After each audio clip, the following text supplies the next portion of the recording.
Good afternoon, everyone. I will be presenting to you today the presentation that was given at my master's thesis defense on April 11th. My name is Enrique Tava III.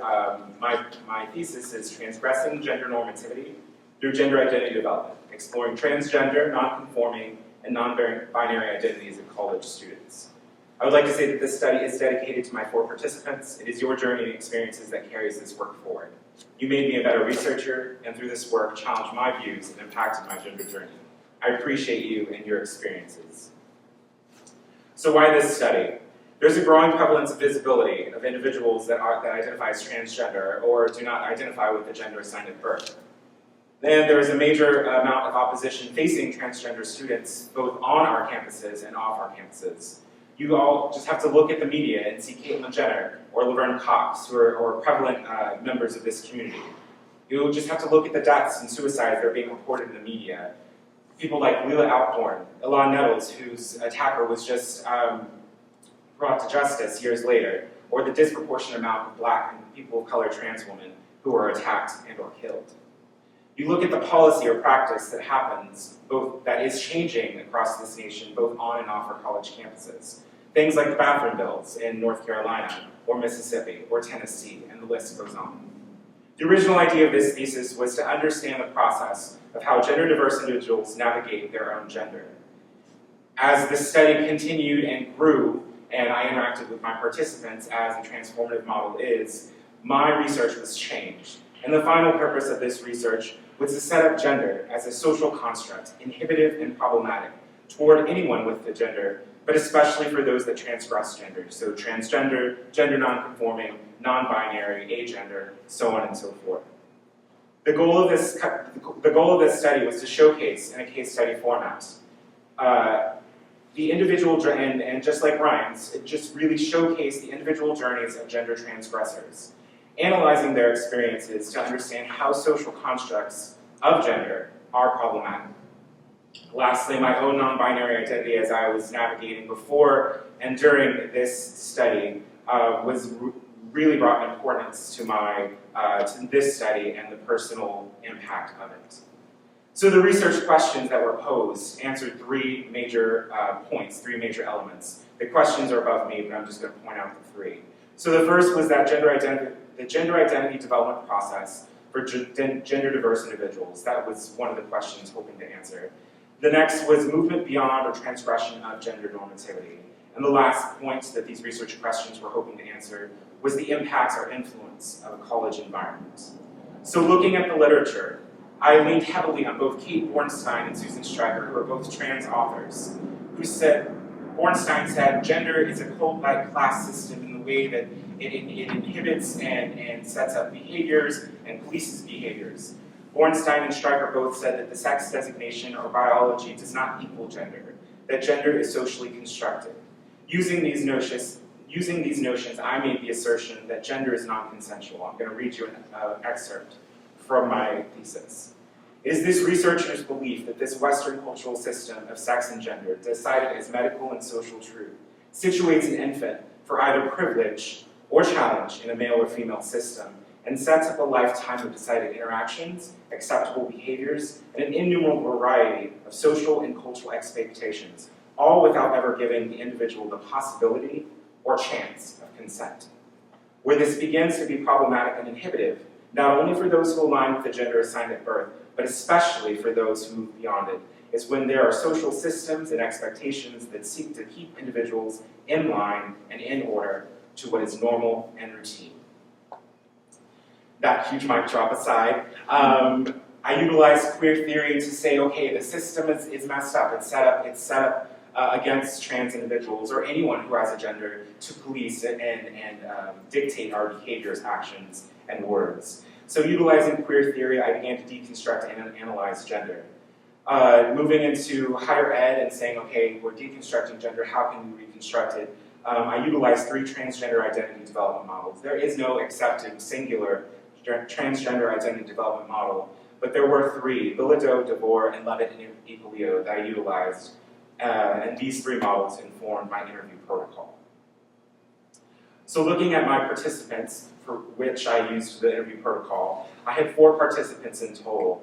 3 of which were incorporated in this thesis. 1 was left out due to the time constraint of not finishing their data collection before the completion of the thesis. Given the breadth of their experiences, they will either be incorporated in a 4th or in a 2nd iteration of this thesis or stand on their own. So my 4 participants were unique in that none of them distinctly fit into a male or a female box. They all recognized that they fell somewhere, for some gender fluid, for another gender queer, for one 85% man as they describe it. So there was no distinct binary designation or self-identification, as it were. The ages range from 19 to 60, and they spend a number of time on campus. So my methodology was that I spent at least 2 semi-structured interviews with these individuals, 1 personal reflection activity in which they described their own gender, 1 observational interaction akin to hanging out, and 1 member chat that occurred in the final interview. So with my 4 participants in the interviews that occurred over 3 months, I found commonalities in their experiences. Something that was important that continued to come up was their home life. The reaction of their parents, the response, the support, that was important in a detrimental or a positive way in shaping their gender identity.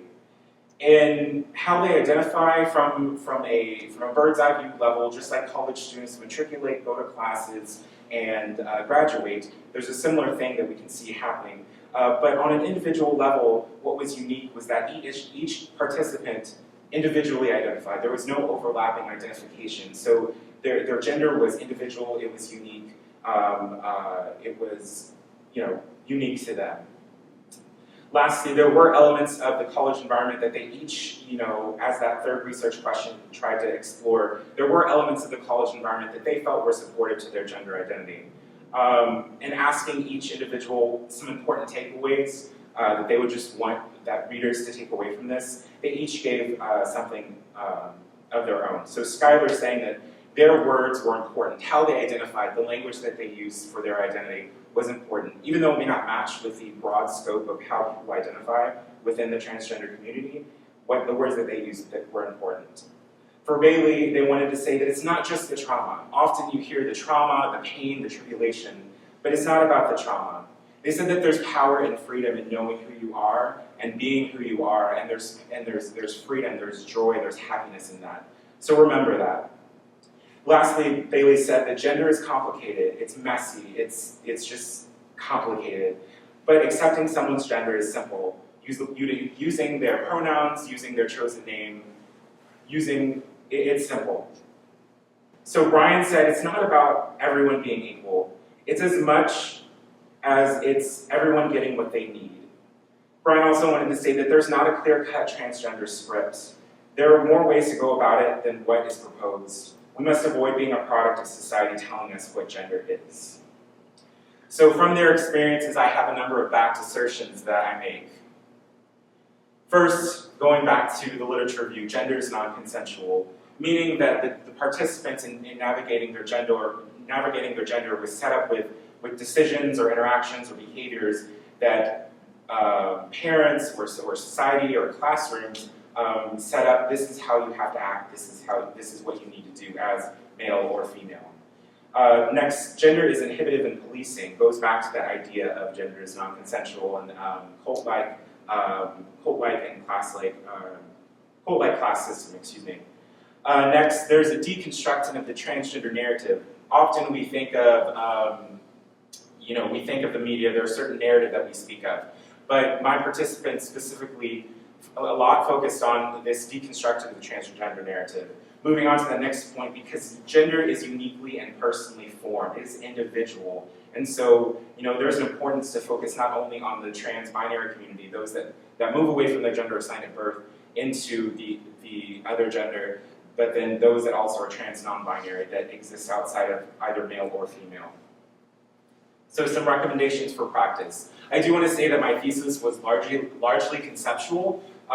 So there was really a need to situate and to make a statement that gender, it needs to be critically challenged, it needs to be constructed, it is problematic and inhibitive. However, I leave my readers with a series of notions or questions that they should take away. First, they should focus and reflect on the experience of the participants. It's why I wrote the case study wrote the study in a case study format, so that each participant would be focused on their stories be seen as true and valid.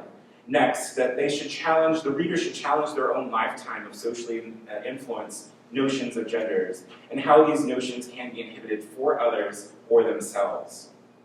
Next, gender can be uniquely and individually formed, as I said before. Each of my participants had different stories, had different journeys. The way they identified and expressed was uniquely them. Next, be okay with being challenged. Be okay with something that doesn't resonate with you. Just because it isn't your truth and your reality does not mean it is not someone else's. Next, gender, just like race or class, exists within a system of power and privilege that harms and negatively impacts all. All we have to do is look at what we're told as children. Don't throw like a girl. Don't cry like a girl if you're a guy. Ladies, be prim and proper. We look at how we're taught as children to behave as male or female, and understand that just like race or class, this is a system of power and privilege. Next, be more supportive of personal consensual gender. Allow individuals to form their own gender, decide what it is to be masculine, what it is to be feminine. I'm not saying that just throw masculinity, just throw femininity out the door. What I'm saying is, let's really just look at the way at what we're told, and really allow ourselves to figure out what it means to be me as a insert gender here. Lastly, attack and challenge the system, like I said, but don't attack and challenge the person or the personal gender. That's what's important. That's what's integral to them. It's really the validity of truth, the validity of reality of their own personal gender. So some future research. As I said before, there is no accepted singular within the span of higher education, no single gender identity development process model. There is a lack of gender identity development process for the gamut of transgender individuals, highly focusing on trans-binary folks. So in my research, utilizing the 3 models by Bilodeau, DeVore, and Levin and Ippolito, I came up with the Tejada conception of gender development process. It is my own, and so it's a process that is twofold. One, from dissonance to consonance that occurs as individuals are navigating gender identity development. They start in dissonance and want to achieve that consonance, but then also a cyclical process from internal to a flux space, from internal to external and external to internal, to an external process, and a cyclical process going through that someone can go throughout their entire lifetime. These 3 models support this. It's a synthesized model of all these 3. Lastly, that feedback portion is whenever someone receives feedback on their gender identity, gender expression, they can revert to a previous state to then work through that process again. But as I said before, it's an entire cyclical process. Next, the college environment, other future research includes the college environment. So we accept it as a logical truth that it is a place of growth and development. But what came up in my research is what makes that prime? Our participants said, yes, the college environment is supportive. It does support my gender identity development. But there's nothing in the research that tells us why is this. So I challenge that let's move beyond the logical truth. Let's research why are our students developing? Why are our students growing? Why are they making changes to themselves and their identities?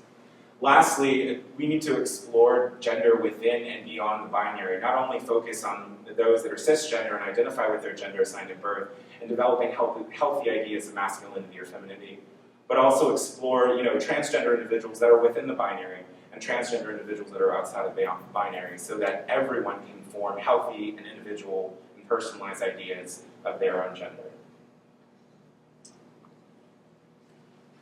That is my presentation. I'm more than happy to receive questions.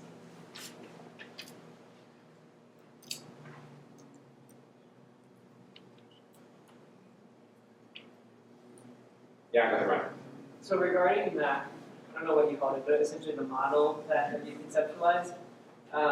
So in terms of future research, is that something that you hope to further study in relationship with more participants, or kind of tell me more about how that fits into the future research category?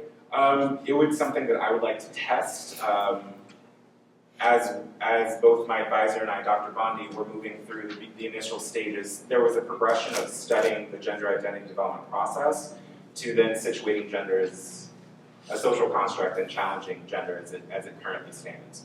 So this is what came out of that initial process through the literature review. But to answer your question, yes, the hope is that myself or others take this conception, because it's not a model, it's not tested, it's merely a conception of the I synthesize this from the 3 models that exist, and so my hope is that someone would take this model. I can be a part of that, I don't necessarily have to be, but that it is tested to say, is this true, does this work? That's great. Yeah, go ahead. If I remember correctly, there was a rather significant age gap between some of the participants. Did you notice any differences in your findings that could be related to the age? So 60 versus 19. No, go ahead. Oh, is there anything that you noticed difference-wise? I would say with my older participants, and again, I don't want to, I'm thinking of Bailey and they're saying don't focus on the trauma, but there was more trauma around their gender, and that their behaviors, their interactions, were more policed. I look at the 6-year-old individual, Skylar, and I just evoke this idea of, kindergarten, and, the boys sit here and the girls sit here, and even though Skylar wanted to sit with the girls, they were, said to sit with the boys, so you're not ridiculed, you're not this, you're not that. And then that set up an entire lifetime of interactions of filling this male label, but not necessarily identifying with it, if that helps.